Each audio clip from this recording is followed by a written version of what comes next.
Thank you for joining me on the Endless Mountain Network, and my name is Derek, and this is another Rant in Nature. Today is Friday the 13th in March. So, it's Friday the 13th. Is it a lucky day, unlucky day, or you just like, man, that's just superstitious? Because whatever you believe, in my opinion, I think is right. If you think it's a lucky day, and you truly believe it to be a lucky day, it most likely will be.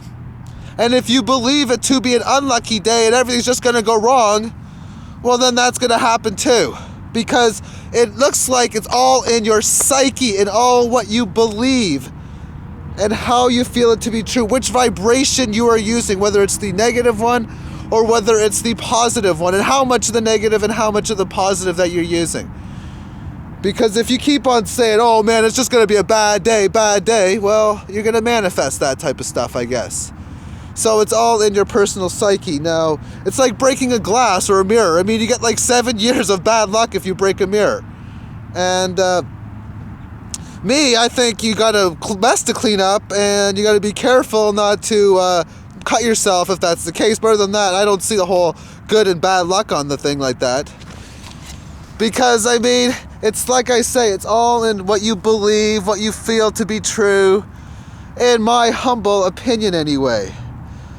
Because it's like a shooting star. You see a shooting star and you're supposed to wish on a shooting star, and if you wish on it, then your dream or your wish will come true. And I have seen a shooting star and I have wished on it.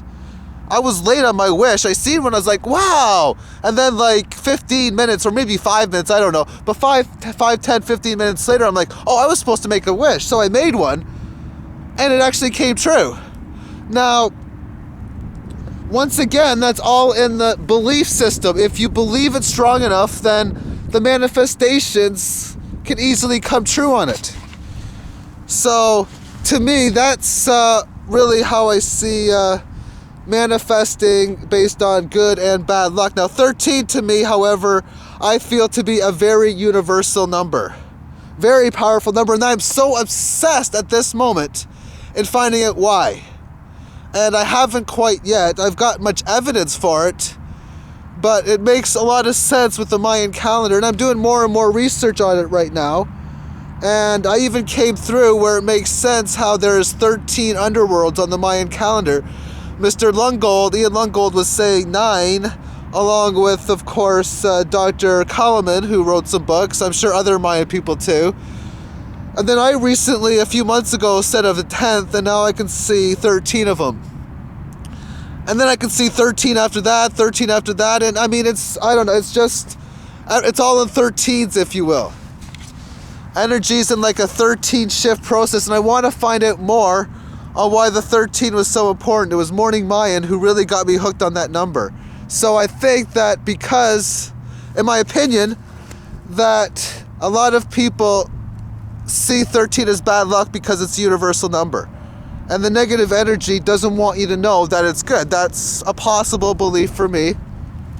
Whether it's right or wrong, I don't know. But to me, it's all about instinctive abilities, and using your psyche to be able to get this stuff, because that's a lot of what I've been doing, is like trying to strengthen my instincts as much that I possibly can.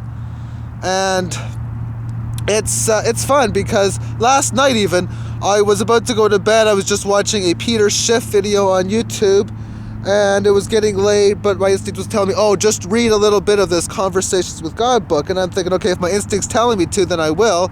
My instinct told me to go to the 3rd book. There is 3 books in that book. And my instinct told me to go halfway through. So I went halfway through, and quite frankly, I got exactly pretty much what I was looking for.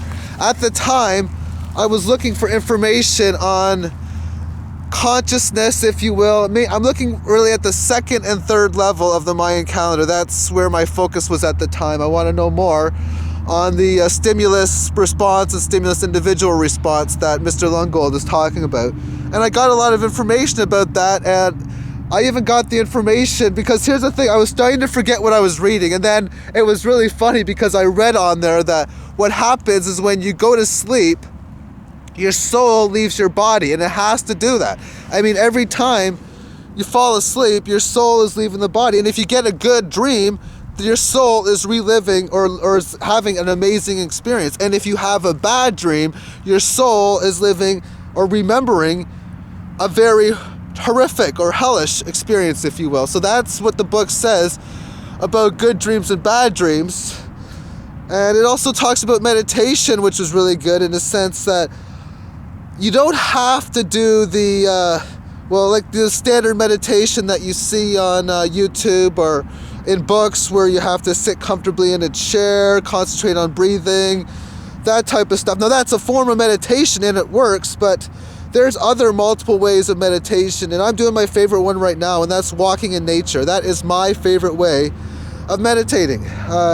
Just letting myself be one and clear-minded. That is what I do, and I get so much instinctive thoughts when I do this. So that was amazing. But what I was really thinking was, well, when I go to sleep, that's where this instinctive stuff may actually come, because my soul is doing all of this stuff that of course I'm not conscious of when I'm sleeping, and that's where my instinctive abilities come, because it gets some information from you, because my soul is communicating with all these other souls of the oneness, in my humble opinion. So if that's the case, that means I'm communicating with all of you guys all the time.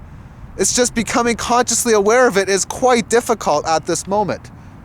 However, it may be a little easier in a few years when this conscious co-creation stage comes into play. We'll see how beautiful that stage is. And it will be beautiful for those who want it to be beautiful anyway. But man, it's an exciting time right now, because my instincts are feeling high, my spirits are high, and just enjoying life and just feeling that higher vibration is quite exciting, if you will. And like I said, I don't remember a lot of the stuff that I read, but you know what? I think my psyche does, and my psyche uses that, and it brings stuff back. So I don't know. I'm just going with the hunch on that one, and we'll see how this all leads to. But it's Friday the 13th. 13 is a major number, and I think making this videos will even give me energy from others who are watching this video in finding that number. So I'm consciously trying to send that energy of 13 out, so that when the time is ready and the now is there and the time for me to get it, I'll have that information. At least that's what I hope anyway, and that's what I try to manifest. So thank you for watching this video. Remember to feel the love, accept the love, and share the love, and have yourself a magnificent day, everyone. Bye-bye.